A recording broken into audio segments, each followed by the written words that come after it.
Beleza.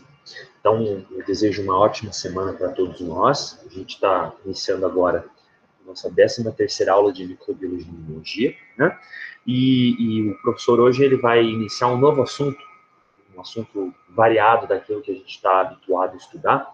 A gente fala em microbiologia, a gente tem que lembrar que são um estudo de micróbios, né? E nós falamos nos primeiros dias de aula que as bactérias seriam o organismo de destaque. A gente ia se dedicar bastante ao estudo das bactérias, no entanto, a gente já está agora no final de abril e a gente já concluiu o conteúdo teórico, né? A gente vai ter, no mês de maio, 2 aulas práticas para a gente conseguir observar as bactérias, identificar espécies, participar de uma rotina, realmente, de análises clínicas, que concerne a diagnóstico de bactérias, né? Vai ser bem interessante. Eu peço que todos tentem comparecer, né? Depois o professor vai passar direitinho as datas. No entanto, a gente tem que marchar, né? A gente tem outros micróbios importantes que a gente precisa conversar. Só para o professor explicar aquilo que foi feito na semana passada, a gente antecipou a nossa revisão bimestral porque a gente tem 2 turmas de microimuno, certo? Uma segunda-feira de manhã e uma quarta-feira à noite. Na semana passada, a turma noturna, ela teve um feriado, né, de Tiradentes, e, portanto, não teve aula. Se a gente não antecipasse a nossa revisão, não seria justo com a turma, apesar de ter um feriado, eles não teriam acesso a uma revisão, a uma aula, por exemplo, que contemplasse todo o conteúdo, né? Então, o professor preferiu antecipar uma semana a revisão, gravar conteúdo, vocês tiveram a aula ao vivo e podem acessar pelo YouTube, e eu passei o link para eles, né, aqueles interessados em assistir a revisão, certo? Isso faz com que a gente tenha um encontro a mais, e hoje a gente daí acaba antecipando já o conteúdo, né? A nossa prova, ela tem início agora na quarta-feira, dia 28, até o dia 4. Isso vai ser na próxima terça-feira, né? Então, só para você ficar ciente de que hoje o conteúdo é normal e a revisão já foi feita na aula passada. Bom, lembrando sempre de que se você tem dúvida, você pode perguntar para o professor, né, aqui, ou no fórum, ou aqui ao vivo. Bom, vamos iniciar então agora uma nova área dentro da microbiologia, uma área bastante fascinante, que é o estudo dos vírus, a virologia, né? O que a gente tem para falar sobre os vírus? A gente percebe hoje, no século XXI, que os vírus eles ocupam um lugar de muito destaque, né? Tanto na saúde pública quanto nos noticiários. Porque eu não preciso nem ficar defendendo aqui a importância de estudar os vírus, porque a gente está vivendo uma pandemia, um fenômeno que há muitas gerações a gente não tinha, né? Lá talvez há um século atrás, né? No século passado. A gente está vivendo uma pandemia em que o nosso normal ele foi afetado. Então a gente agora fica com distanciamento social, a gente às vezes deve se isolar, evitar, por exemplo, o uso frequente das ruas, né? Trabalhar, muitas pessoas acabam ficando impedidas. Então a nossa rotina naturalmente foi mudada. A gente nem sabe o que vai acontecer, né? Se a rotina ela vai ser algo novo, se vai ser uma nova adaptação àquilo que a gente está vivendo. Enfim, tudo isso graças a um ser minúsculo, invisível, né, e que é responsável por causar grandes surtos nos últimos séculos. Esse micróbio que a gente vai começar a estudar agora. Quando a gente fala de vírus, há muita coisa ainda a ser entendida.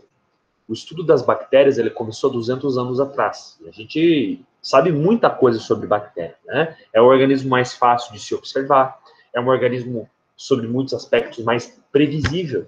E os vírus, eles acabam apresentando alguns desafios para a gente, né? Se você pensa na história da virologia, a gente percebe que a virologia, ela mal completou um século de vida. Então, realmente, é uma área da ciência que é recente, relativamente recente, né? Como que a gente começou a estudar os vírus, professor? Foi muito difícil estudar os vírus, porque a gente não sabia que existiam micróbios que poderiam ser menores ainda do que as bactérias, né? E a gente não sabia de algo muito importante. Os vírus, eles não são constituídos por células. Os vírus, eles são moléculas. A gente não sabe se a gente deveria estar estudando vírus numa aula de farmácia ou numa aula de engenharia mecânica, na verdade, né? Porque os vírus, eles são macromoléculas. A gente, quando vai falar sobre infecção viral, quando a gente fala sobre multiplicação viral, a gente tem que estudar de uma forma diferente essas atividades biológicas que as bactérias fazem de forma muito parecida com as nossas células, né? Então, a gente vai conversar melhor sobre isso daqui para frente. Primeiro, vamos ver um pouco de história, para a gente entender o contexto qual os vírus iniciaram ali o estudo, né? A gente tem aqui uma foto mostrando duas folhas. Existe uma doença que há muito tempo já vinha sendo estudada porque ela trazia muito prejuízo. A gente está mostrando aqui folhas de tabaco, né? Existia uma doença que acabava com as colheitas de tabaco. No século XIX, no século XX, o fumo ele era um comércio muito forte. As pessoas elas fumavam muito mais do que fumam hoje, né? Então, a gente tem, por exemplo, boa parte dos países da Europa com muito lucro obtido da produção, da plantação e da comercialização do fumo, né? Existe uma doença em particular, que era a doença do mosaico do tabaco, o nome da doença, né? Em que ele é responsável por deixar as folhas doentes. A gente pode observar aqui a folha A é uma folha de fumo saudável e a folha da figura B, você percebe que ela tem alguns pontos de necrose. Você percebe que é uma folha doente, né? Era uma folha que apresentava essa doença do mosaico do tabaco. Né? O que acontecia com essa doença? Os agricultores, até mesmo os especialistas em agricultura, os cientistas, eles perceberam que uma folha doente ela poderia transmitir a doença para outras, se houvesse um contato físico entre elas. Né? Se você parar para pensar nisso, transmissão de doenças por contato físico, você pode sugerir que a doença se trate de algo infeccioso. Concorda comigo? A gente estudou, por exemplo, nas aulas de transmissão de doenças, que uma das formas mais comuns de transmissão seria essa: contato físico entre dois seres vivos. Né? E no início suspeitou-se de que a doença tratava de uma bactéria, uma bacteriose. Né? Bom, vocês ainda não foram numa aula prática de bacteriologia para vocês poderem sugerir aqui o que a gente poderia fazer para descobrir qual bactéria se tratava, né? Mas eles fizeram práticas que a gente vai fazer no mês que vem. Então, eles pegavam folhas, eles observavam no microscópio, eles colocavam as folhas, pedaços de folhas doentes, em meios de cultura, para ver se ali cresceria alguma bactéria, né? E na prática, nada surtia efeito. Nada de significativo mostrava de que a doença era uma doença causada por bactéria. Né? No final das contas, muitos milhões de dólares foram perdidos em exportações, né? Grandes plantações tiveram que ser queimadas para evitar contaminações maiores e não se descobriu muito no século XIX o que causava essa doença. A gente só foi descobrir realmente o que causava a doença do mosaico do tabaco e várias outras doenças também, que o homem não conseguia diagnosticar propriamente, no século XX. A gente está falando na década de 30, 1931 para ser mais específico, o advento de uma tecnologia que impulsionou a área da microbiologia. A gente está falando aqui, nesse próximo slide, do microscópio eletrônico. Veja bem, a gente tem os microscópios como uma ferramenta fundamental para estudar os micróbios. O professor contou no primeiro dia de aula que aquele holandês que comercializava tecidos, ele conseguiu observar bactérias graças ao microscópio.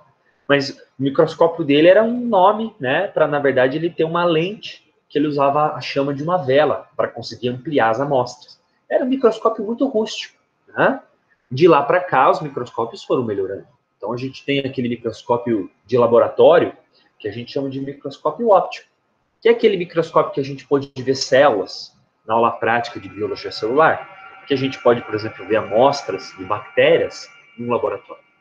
Porém, a gente não sabia que existiam micróbios menores ainda do que as bactérias. São os vírus. Né? A gente ainda não sabia, mas os vírus eles podem chegar a ter 10 mil vezes o tamanho de uma bactéria, 10 mil vezes menos o tamanho de uma bactéria. Né? Então, isso faz com que a gente tivesse que ter tecnologias melhores ainda para conseguir algum dia ver o vírus. Tá? E o microscópio eletrônico é esse equipamento que a gente pode ver aqui. Você percebe que ele é um microscópio muito maior do que o óptico, né? Ele chega a ter uma sala eletrônica só para mantê-lo, só para programá-lo. Então, a gente está falando de um microscópio bastante moderno, né? E que tem uma grande vantagem a partir disso. A gente consegue ampliar as amostras milhares de vezes mais do que o microscópio comum. né? Então, a gente tem, por exemplo, uma espécie de capela, essa parte aqui de baixo, em que a gente coloca a nossa amostra, e a gente tem um conjunto de lentes que vai ampliar sobremaneira a nossa figura. A gente pode observar aqui na direita a foto de uns palitos, né? O que são esses palitos, professor? Isso aqui é uma das primeiras fotos de vírus que a gente conseguiu fazer a partir de microscopia eletrônica. A gente pode ver esses vírus aqui são vírus em formato de bastão, né? E eles são vírus da doença do mosaico do tabaco. Então, finalmente, mais de um século depois, a gente chegou no agente etiológico que causava doença na folha, né? E não só essa doença, mas várias outras doenças a gente conseguiu classificar. O professor havia conversado na aula que a gente teve sobre antibiótico da dificuldade que os cientistas tiveram em entender que a gripe não era causada por uma bactéria. A gente teve há um século atrás aquela grande pandemia, a gripe espanhola, né, que fez a nossa pandemia aqui do coronavírus ser uma brincadeira de criança. A pandemia de 1918 morreram 50 milhões de pessoas. Essa é uma estimativa conservadora. Acredita-se que mais de 50 pessoas, só mais de 50 milhões de pessoas tenham morrido, né? Muitos países acabaram não divulgando dados, como a China, ou alguns países da Europa, né? Então, a situação pode ser muito pior do que a gente realmente imagina. E naquela época, acreditava-se que o grande causador da gripe era uma bactéria. Por isso que o tratamento não era muito efetivo. A gente foi descobrir apenas 10 anos depois da gripe que, na verdade, o agente etiológico era um vírus. E toda a forma de tratamento que a gente fazia era, na verdade, errada ou ineficaz. Né? Então, veja como a gente precisou sofrer muito para a gente conseguir chegar numa resposta mais apropriada. Né? Mas o microscópio eletrônico chegou e, a partir disso, como o professor falou, muitas doenças foram elucidadas. Né? Não só doenças infecciosas, mas a gente também pôde dar um pouco de luz a muitos outros tipos de pesquisa que a gente ainda não conhecia muito. Esse slide aqui é interessante porque ele mostra para a gente algumas fotos realizadas por microscopia eletrônica de alguns tipos de agentes infecciosos, né? Então a gente tem aqui na foto A, na primeira foto, alguns vírus, né? São os vírus aqui que causam herpes virose. A gente pode ver que a gente tem várias esferas seguidas de bastõezinhos, né? E a gente tem aqui, nessa foto superior da direita, os vírus da gripe. Você pode ver que cada bolinha dessas aqui é uma unidade viral, né? A gente pode chamar cada vírus de unidade viral, ou a gente pode chamar também de virium. Talvez alguns de vocês já tenham lido algum tipo de material em que tenha lido lá a palavra virion. Virion é unidade viral. Né? Nessa foto aqui inferior da esquerda, a gente observa algo que já foi estudado bastante aqui nas nossas aulas. O que é isso aqui, professor? Isso aqui é uma bactéria, é um bacilo. Tá? É curioso porque naquela aula que o professor falou sobre as estruturas bacterianas, semana passada a gente comentou sobre isso, né? O professor falou que existiam proteínas, filetes de proteína, que eram os flagelos, e que eles, ao se movimentar, eles faziam um movimento de roda, né? E a bactéria tinha movimentação a partir disso. Bom, o professor falou de flagelo, mas a gente não conseguia ver no microscópio se a gente observasse ali uma bactéria, né? A gente precisa de um microscópio eletrônico para a gente conseguir ver essas coisas com mais nitidez. É o que a gente observa. Você percebe a presença de pelos, né? Ou seja, de flagelos em cada uma dessas células bacterianas. Quando você estudou na aula de biologia celular, aula de bioquímica, muitos conceitos que os professores falavam, muitas vezes você podia se perguntar se aquilo era verdade, você podia até duvidar do que o professor falava, né? Então, o professor de biocel, ele ensinava sobre as organelas para vocês, mitocôndria, né? Retículo endoplasmático. A princípio, você pode se perguntar, poxa, mas como é que o cara sabe disso, né? Quando eu vou no laboratório, eu mal consigo enxergar uma célula. Como é que o livro traz esse desenho bonito, né? Quanta suposição isso aqui, será que é faz de conta? Não. A gente tem acesso a isso graças a testes e graças também ao microscópio eletrônico. É que a gente consegue inferir como são muitas estruturas. Né? Acontece que nosso microscópio de bancada não é tão potente assim. Nem precisaria ser tão potente assim. Né? A gente, com o microscópio óptico, já resolve muita coisa na nossa vida. E aqui a última foto mostra que parece um monstro saído do Star Wars, né? Na verdade, é um ácaro de travesseiro. né? Você percebe que ele tem aqui um aparelho bucal ali, mastigador, um monte de chifres, né? Esse monstro aqui parece tirado de ficção científica, na verdade é um ácaro que a gente tem no nosso travesseiro. Então, olha que curioso, né? A vida se torna depois que você começa a ver as coisas sob o microscópio eletrônico. Não? Mas a gente está aqui para estudar vírus. E a gente hoje vai falar um pouquinho sobre as características gerais desse tipo de micróbio. Existem algumas características gerais que são muito importantes para a gente entender sobre o vírus. A gente pode falar que esse micróbio ele está na fronteira da ciência. A gente está na fronteira filosófica, metafísica, entre o que a gente chama de vivo ou de inanimado, de morto. Por que a gente está filosofando dessa forma aqui na segunda-feira de manhã? Bom, os vírus, eles são organismos acelulares. O que a gente quer dizer com isso? Os vírus não são compostos por células. Desde as aulas de biologia celular, o professor vinha e falava para você que tudo que é vivo é feito de células. Que a unidade básica da vida são células. E aí a gente começa a aula de hoje falando que os menores micróbios que a gente conhece, os vírus, eles não são compostos por células. Eles são compostos por moléculas. Então a gente precisa apenas de átomos, de elementos químicos, para formar vírus, e não de células. Né? Isso torna as coisas um pouco confusas, porque a gente sempre aprende que o critério básico para um ser vivo é ser feito de células. Né? Bom, os vírus, eles acabam desafiando um pouco o conceito que a gente tem metafísico de vida, né? Porque ele tem algumas características que lembram um ser vivo, mas algumas também que lembram uma molécula, não necessariamente um ser que vive. Né? O professor vai falar alguns fatores, por exemplo, que colaboram para a gente imaginar que ele é vivo e outros que colaboram para a gente imaginar que ele é morto. Né? Por exemplo, fatos que convencem a gente de que o vírus é vivo. Ele é capaz de se multiplicar. Quando ele está, por exemplo, num hospedeiro, um vírus vai produzir novas cópias dele mesmo. Um vírus, ele é capaz de se mutar, né? Então o vírus é capaz de evoluir, em outras palavras. A gente percebe agora, da pior forma possível isso em 2021. Nós temos o coronavírus e ele é capaz de modificar o seu conteúdo para uma variante, às vezes, mais patogênica. Isso se chama evolução. Né? A gente constata que o vírus, inclusive, não só consegue mutar, mas ele faz isso uma taxa mais rápida do que nós, por exemplo. A gente precisa de muitas gerações para uma mutação começar a ser melhor entendida, enquanto o vírus ali, em questão de dias, você já tem espalhado pelo mundo uma nova variante. Né? E um fator muito importante, que convence que os vírus são vivos. O vírus é feito de material genético. O vírus é feito de DNA. O vírus é feito de RNA. Somente seres vivos poderiam ter material genético. Não existe muito por que você encontrar material genético em objetos inanimados, por exemplo. Né? Isso corrobora a ideia de que o vírus é vivo. Por outro lado, o vírus tem algumas bizarrices que fazem a gente duvidar um pouco desse conceito que a gente está usando para julgá-lo como vivo. Os vírus não são feitos de célula, o professor acaba de falar, então a gente pode dizer que os vírus são acelulares. Acelular, aquilo que não tem célula. Os vírus, eles não têm metabolismo próprio. Se você, por exemplo, não tem um vírus dentro de um hospedeiro, dentro de uma planta, dentro de um ser vivo, um animal, ele não consegue produzir novas cópias dele. O coronavírus, por exemplo, que fica no ambiente, quando a gente contamina o ambiente, um objeto, por exemplo, uma superfície, ele tem algumas horas de viabilidade.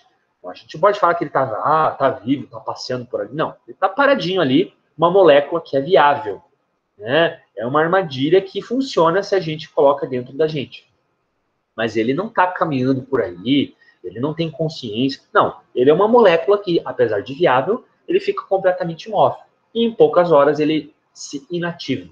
Ele perde o seu valor biológico. Tá? Um outro fato interessante, para a gente constatar que o vírus ele é morto, ele é inanimado, é um processo que a gente pode fazer com ele, chamado de cristalização. O que é cristalização?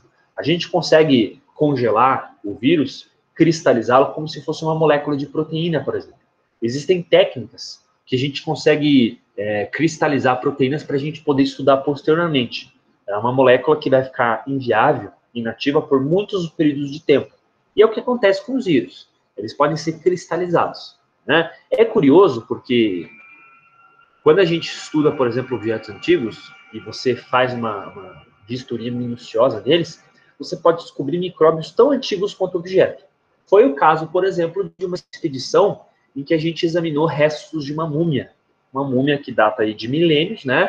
E quando a gente pegou um pedaço dessa múmia e observou no microscópio eletrônico, a gente percebeu que existia um vírus, né, ali entre as bandagens da múmia.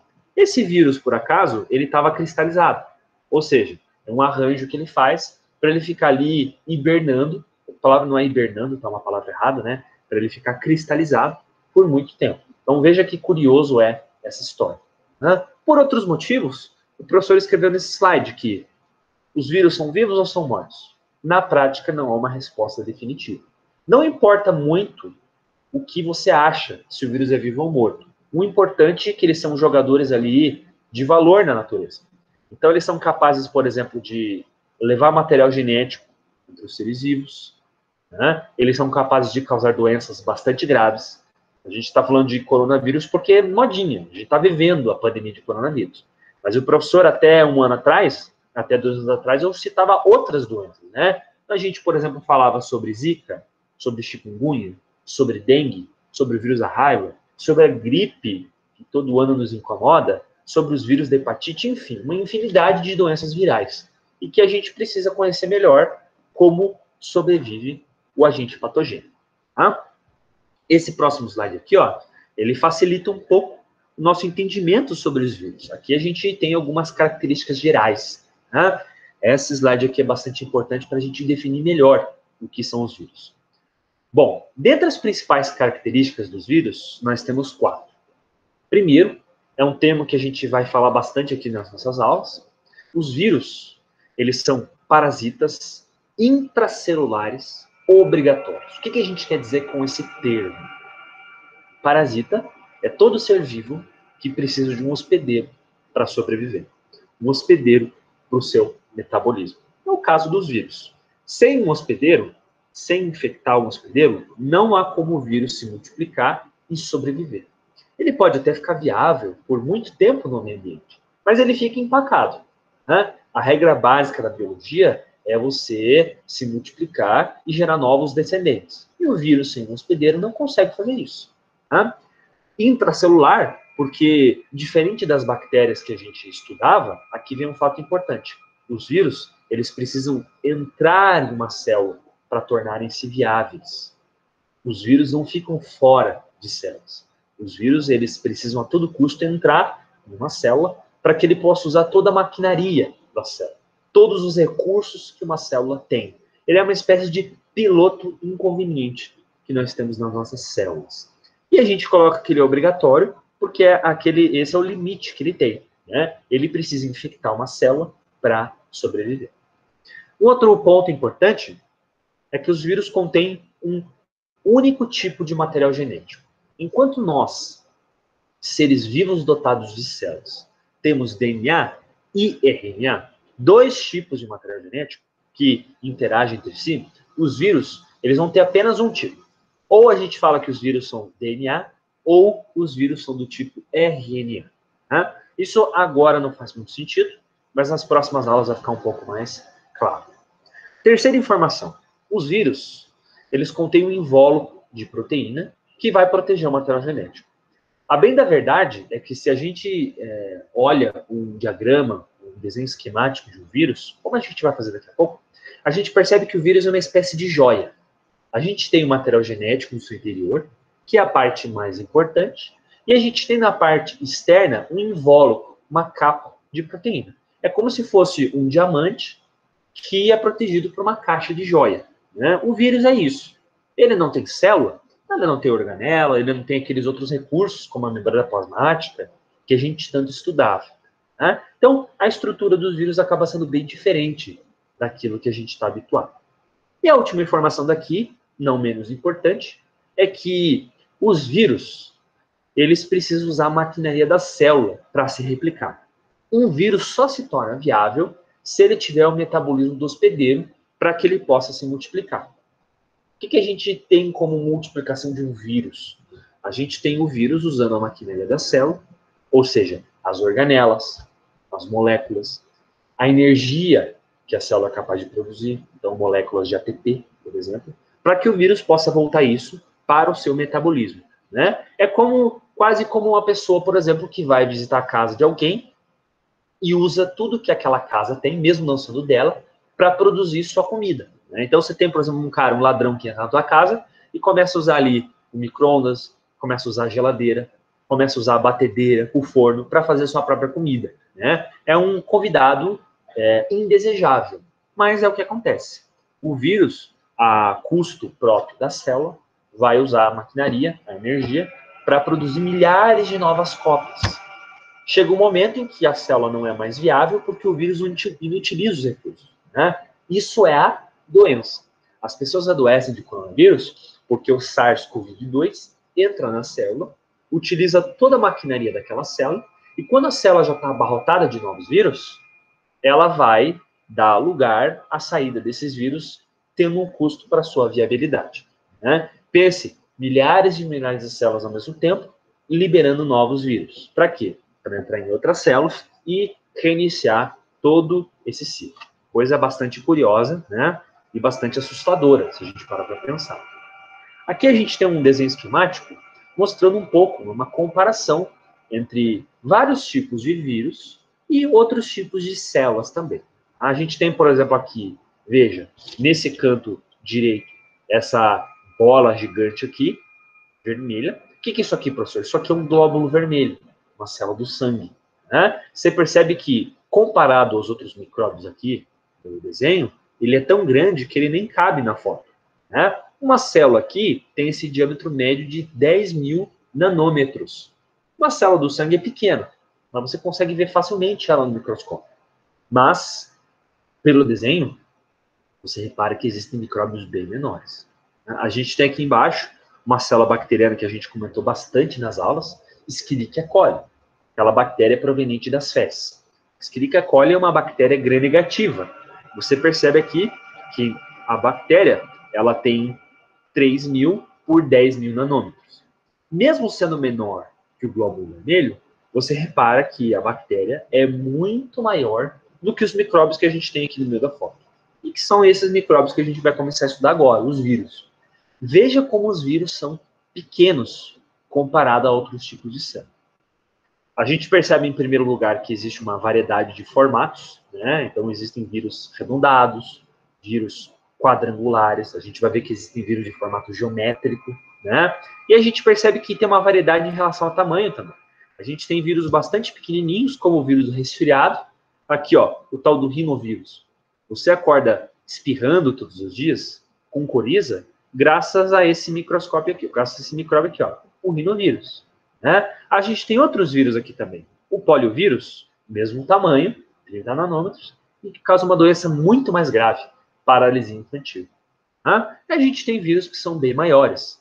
O vírus aqui, que a gente chama de vírus ebola, a gente tem o vírus da raiva, né? E a gente tem até o vírus da vacina. Veja como a gente tem vírus de formatos diferentes e de tamanhos diferentes. Independente do que a gente fala, os vírus são os menores micróbios que existem. Tão menores que a bactéria parece um dinossauro comparado a eles. Né? Veja quão curioso são os vírus. Eu queria aproveitar aqui o momento, aproveitar aqui o meio da nossa aula e perguntar se alguém tem alguma dúvida, algum comentário que gostaria de aproveitar. Fique à vontade.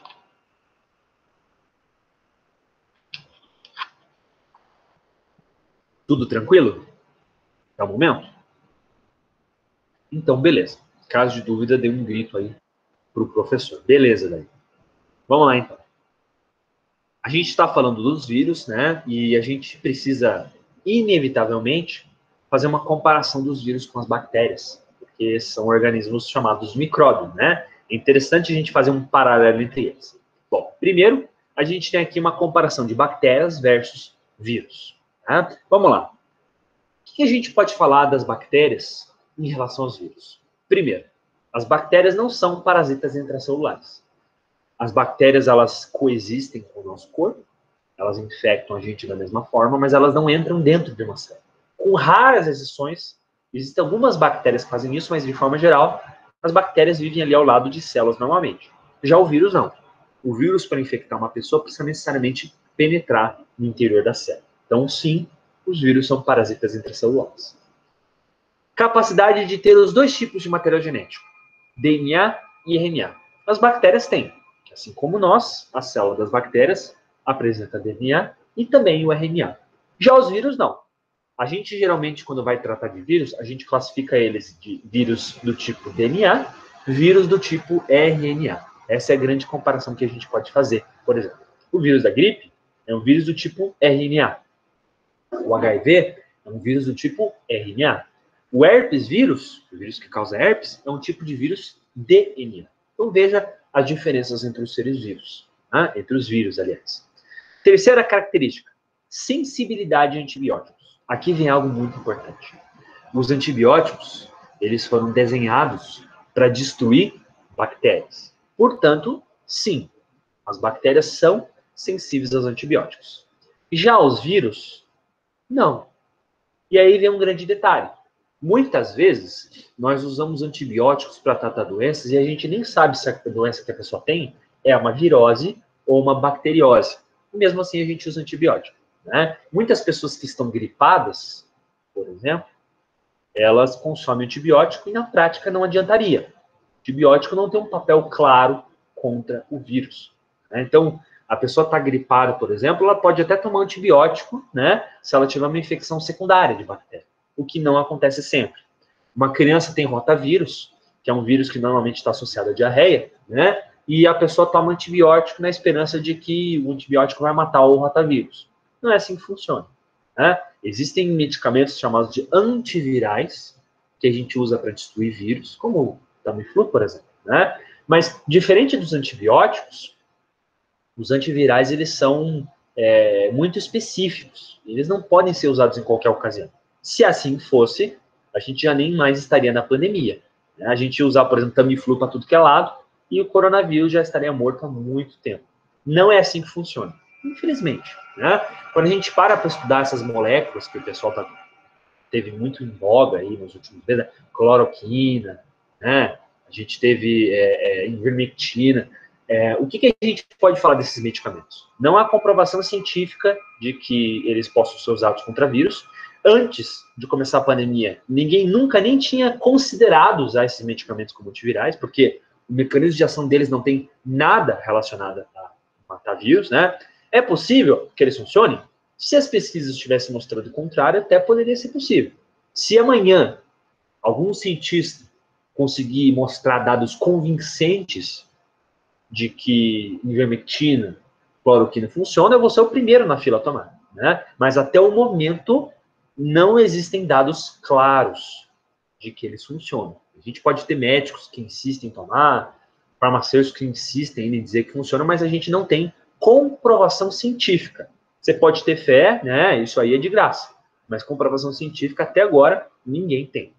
Se amanhã houver uma comprovação, o professor vai ser o primeiro da fila a tomar cloroquina e ivermectina, certo? E a última característica que a gente tem, metabolismo para gerar ATP, ou seja, reações químicas que geram energia. As bactérias têm a maquinaria para conseguir gerar seu próprio combustível, sua própria energia, enquanto os vírus não têm nada. Os vírus, eles precisam realmente da maquinaria celular do hospedeiro, ou seja, ele precisa das organelas que uma célula tem e da energia que uma célula tem para conseguir produzir novas cópias dele mesmo. Então veja que esse quadro acaba sendo um pouco interessante para a gente entender como funcionam os vírus. Tá? E aqui a gente estuda, a partir de agora, um pouquinho da estrutura viral. Né? Do que é feito um vírus, professor? Você falou, por exemplo, que ele é feito de células, né? Tudo bem, mas então, do que ele é feito, já que ele é celular? E aquilo que o professor conversou com vocês, o vírus, ele nada mais é do que uma caixinha de joia, né? Essa aqui é um desenho esquemático de um vírus, né? O vírus, ele é formado de duas estruturas principais. Primeiro, o material genético, que fica no seu interior. A gente pode ver aqui dentro do vírus, a gente tem o ácido nucleico. O que é isso? É um pedaço de material genético que vai conter genes. O material genético dos vírus é muito pequeno. A gente vai ver daqui a pouco, né? E uma coisa externa, uma capa externa que os vírus têm para proteger esse material genético, é o que a gente chama de capsídio. O capsídio é um invólucro, é uma capa de proteína que tem a função de guardar o material genético, né? O capsídio, ele nada mais é do que uma estrutura formada por pecinhas menores chamadas de capsômeros. Capsômero é uma subunidade de um capsídio. Isso não é elemental você saber. Importante saber que é uma capa de proteína que resguarda o material genético. Tá? Aqui a gente tem a primeira estrutura do vírus, então, que é o material genético dele. O professor havia comentado que os vírus, eles são vírus DNA ou vírus RNA. O que a gente quer dizer com isso? Eles vão ter como material genético um tipo de fita ou outro. Né? Para você hoje, nessa aula, talvez não tenha muita importância isso. Mas a gente pode falar que tem uma diferença muito grande dos vírus que são DNA para os vírus que são RNAs. Se você observa o material genético, você percebe que a fita de DNA é uma fita dupla. Ela tem duas fitas que estão enoveladas uma na outra. Isso quer dizer que os vírus de DNA, eles são vírus mais estáveis geneticamente, se você compara com os vírus RNA. Uma fita simples de RNA é uma fita que pode sofrer mais agressões. Ela não tem uma cópia idêntica a ela para servir de controle de qualidade, se existe alguma mutação, se existe algum problema. Por esse motivo, vírus do tipo RNA são vírus que têm uma taxa de mutação maior. É mais fácil que esses vírus se modifiquem ao longo do ambiente, ao longo do tempo, formando variantes. Se você parar para pensar, todos os vírus que a gente já está habituado a imaginar como vírus mutantes são vírus que são, na prática, vírus do tipo RNA.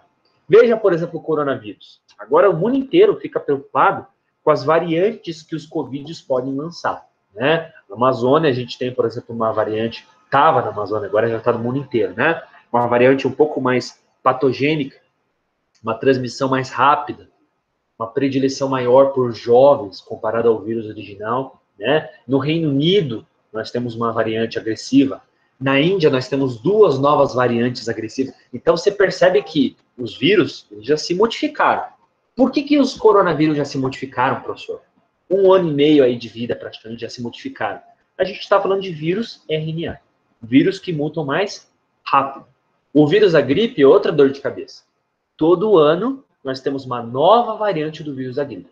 Você se vacina todo ano contra o vírus da gripe para aumentar a sua chance de não ter gripe. Mas existem muitas safras de vírus circulando ao mesmo tempo. Você se vacina com a safra 2012, 2013, 2014, aí você fica gripado da safra 2016, por exemplo, que não estava na vacina. O que é isso? Isso são vírus RNAs que vão se modificando ao longo do tempo.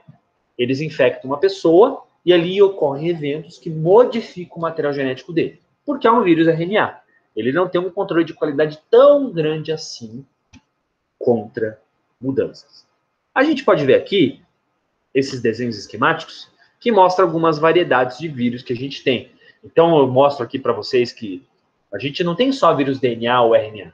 Existem variações maiores ainda, né? Então, vírus DNA de fita simples, vírus DNA de fita dupla, vírus RNA de fita simples, RNA de fita dupla, enfim.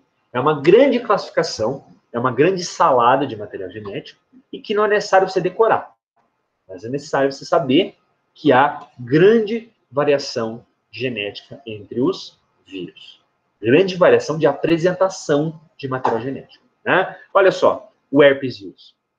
O herpes vírus aqui em cima, ele é um DNA de fita dupla. Já esse vírus aqui, o parvovírus, que causa diarreia em cães, ele é DNA de fita simples. Os próximos vírus aqui, ó, o picornavírus, o vírus que causa febre aftosa, RNA de fita dupla. Já o reovírus, o vírus que causa doenças diarreias, doenças intestinais, ele é um RNA de fita simples. Veja quanta variedade a gente tem. Existe uma classificação que os virologistas usam, uma classificação que para a gente não importa muito, mas que mostra aqui a variedade de tipos de material genético. Né? Então a gente tem aqui DNA de fita dupla, fita simples, RNA de fita dupla, RNA de fita simples positivo, RNA de fita simples negativo. Veja quanta salada, quanta variedade a gente tem. O que importa para o vírus, na prática, é o seguinte: o vírus precisa de um material genético para, quando entrar nas células, utilizar a maquinaria para formar suas proteínas. Assim como o nosso RNA, ele utiliza o ribossomo das nossas células para produzir proteína. Esse é o caminho básico que a gente tem, né? A gente tem ali o RNA que a gente produz na nossa célula. O RNA, como se fosse um trem, ele estaciona na estação de trem, são os ribossomos, e a partir daí você forma as suas proteínas. Todo momento está acontecendo na sua célula, né? O RNA se acopla, o RNA mensageiro se acopla aos ribossomos, você forma proteínas. Tá? É isso que o vírus vai fazer. Ele vai criar um RNA mensageiro que se acopla aos nossos ribossomos humanos, e a partir daí ele produz as suas proteínas para quê? Para matar mais células no nosso corpo. Então veja o ciclo vicioso que a gente fica quando o vírus nos infecta. Tá? E aqui a gente tem a segunda estrutura dos vírus, que é o capsídeo. Como o professor falou, é a capa de proteína que envolve, que protege o nosso material genético dos vírus. Existem, de forma básica, de forma didática, 3 tipos de capsídeo nos vírus. Primeiro, a gente tem esse tipo helicoidal. O que é esse capsídeo helicoidal? É um capsídeo em forma de bastão, como o vírus do mosaico do tabaco que o professor mostrou no começo da aula. Né? Existem vírus, então, que têm esse formato cilíndrico, o helicoidal. Existem vírus, como a gente pode ver esse aqui do meio, que tem aquilo que a gente chama de formato geométrico ou poliédrico. Um vírus que é poliédrico é um vírus que ele é formado por uma figura geométrica, ele tem ângulos, ele tem arestas. A gente vai ver daqui a pouquinho. Esse vírus aqui parece um vírus redondo, na verdade, né? É que isso aqui é uma forma tridimensional. Você tem que imaginar ele, por exemplo, num papel. Num papel você já consegue ver que ele tem ângulos, né? E esse último formato aqui é um formato complexo. Parece um bicho, um robozinho, né? Parece uma sonda espacial isso aqui, né? Na verdade, é um vírus que tem um formato mais complexo mesmo, né? O vírus que infecta, por exemplo, bactérias, chamado de bacteriófago, é um vírus de formato complexo. O que, professor? Um vírus que infecta bactérias? Você falou certo? Falei, né? Existe, por exemplo, um vírus que causa gripe em bactéria. Uma coisa bem bizarra isso, né? As bactérias também ficam gripadas, não é só você. Quem infecta bactérias é um vírus de bactéria. É um vírus que é tão pequenininho que, perto de uma bactéria, ele é minúsculo, né? E ele tem esse formato estranho aqui, chamado também de bacteriófago. Fago, comer. Bacteriófago, então, é um comedor de bactérias. Um vírus que causa gripe bactéria. Né? A gente pode ver aqui, como o professor tinha falado, né? Os capsídeos, eles nada mais são do que um grupo de unidades menores, chamadas de capsômeros. O que a gente quer dizer com isso? O material genético de um vírus é muito pequeno. O vírus ele não tem mais do que alguns genes. Existem vírus que têm um gene, 2, 3 genes. Então, o genoma de um vírus é muito pequenininho. Ele precisa montar uma estrutura muitas vezes complexa, que a gente pode ver nesse slide aqui de trás. Né? Como que um vírus consegue montar algo tão complexo assim, com poucos genes? Bom, ele vai preferir ter genes que montem proteínas menores, e essas proteínas se unem em formas mais complexas. É o que os capsômeros fazem. O capsômero é uma pequena figura que, ao montar algo mais complexo, forma ali uma estrutura tridimensional de um vírus. Né? E aqui, a última estrutura que um vírus pode ter é o envelope. O envelope é um envoltório de glicoproteína, é uma capa, né, uma bolha de lipídio, de glicoproteína, que apenas alguns vírus apresentam. Né? Como o próprio nome fala, é um envelope, ou seja, um envoltório externo, que alguns vírus, principalmente vírus respiratórios, apresentam. A gente pode ver aqui na parte de baixo, ó, um desenho esquemático, mostra aqui um vírus helicoidal. Você pode ver aqui o cilindro azul, que é o vírus helicoidal, e ele tem na parte de fora essa bolha, que é o envelope desse vírus. Você pode perceber que esse envelope aqui, ó, ele é feito dessas protuberâncias, que são chamadas de espículas. Espículas são esses espinhos que são os receptores do vírus. O vírus vai conseguir penetrar numa célula graças a essas espículas. Né? E você percebe aqui, ó, a foto da microscopia eletrônica, os envelopes, né? Cada unidade viral tendo o seu envelope. Só que poderia ser, por exemplo, o vírus da gripe. O vírus da gripe é um vírus envelopado. O Covid é um vírus envelopado. Os vírus respiratórios, eles são vírus que geralmente carregam um envelope, né? E a gente pode ver aqui embaixo, ó, um vírus icosaédrico, aquilo que o professor tinha falado, né? Olha só, veja como ele tem um formato geométrico aqui, né? E é um vírus que tem um envelope também, ó. Ele tem uma bolha cheia de espinhozinhos, né? Esses espinhozinhos, essas proteínas são os receptores dele. O Covid, por exemplo, uma das vacinas que a gente está usando para vacinar, para imunizar a gente contra ele, é o spike, né? O que é o spike? O spike é uma forma chique de chamar espícula. Então, o jornal, o spike, o que é isso? A espícula do vírus. Esses espinhozinhos que ficam aí fora, né? E que o vírus usa para entrar na célula. Né? O último slide que a gente tem que dar de hoje mostra para a gente aqui a variedade de vírus que a gente pode ter. E é um resumão das estruturas que o professor conversou. Né? Então, aqui a gente tem, veja, um adenovírus. É um vírus icosaédrico não envelopado. A gente tem aqui o HSV1, o vírus respiratório. Você vê que ele é um vírus icosaédrico envelopado. Ele tem essa bolha por fora. A gente tem aqui, ó, o vírus chamado vaccine, né? É um vírus helicoidal envelopado. A gente tem o reovírus icosaédrico não envelopado. Poliovírus icosaédrico não envelopado. O VSV helicoidal envelopado. E, finalmente, esse vírus aqui, MV, é o vírus helicoidal envelopado. Olha que curioso. Os vírus, então, eles podem ser cilíndricos ou geométricos. Eles podem ter envelope ou não ter envelope. O que importa é que os vírus eles precisam a qualquer custo penetrar numa célula para usar a maquinaria da célula para produzir novas cópias dele mesmo. E isso vai se perpetuando. Até o sistema imune dar um jeito de destruí-lo ou, infelizmente, até a pessoa morrer. É assim que funciona o ciclo de um vírus. Né? Bom, meus queridos, na aula de hoje, são muitos conceitos novos. Né? Era isso que o professor tinha para conversar com vocês. Eu gostaria de saber se alguém tem dúvidas, se alguém tem algum comentário. Né? Eu vi que a Daiane perguntou aqui, os vírus acabam sendo um parasita intracelular obrigatório por conta da sua estrutura básica e de sua fácil adaptação? É, isso mesmo. O fato deles não serem feitos de células, deles serem feitos de moléculas, como a gente viu agora, né? Faz ele só se multiplicar se ele estiver dentro de uma célula.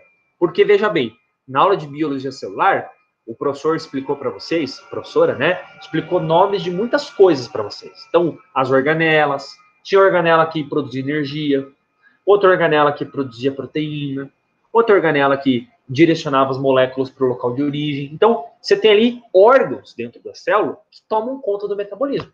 O vírus não tem nada disso. O vírus só tem material genético. O que é o material genético do vírus? É ali as instruções, os genes que ele precisa para produzir novas cópias dele mesmo. Mas o cara não tem energia, o cara não tem organelas. Como é que ele vai fazer isso? Ele precisa da sua maquinaria.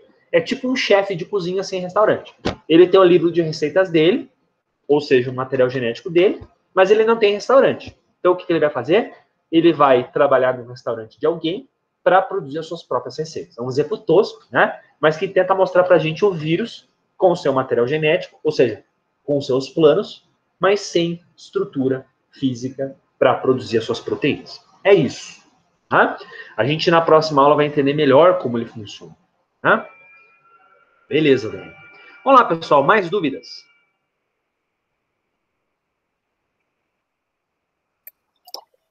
Prof, não tenho dúvida, mas eu queria agradecer pela sua aula, porque, assim, o senhor traz esses exemplos, assim, na hora da aplicação do conhecimento, a gente acaba lembrando, é muito legal a sua aula. Assim.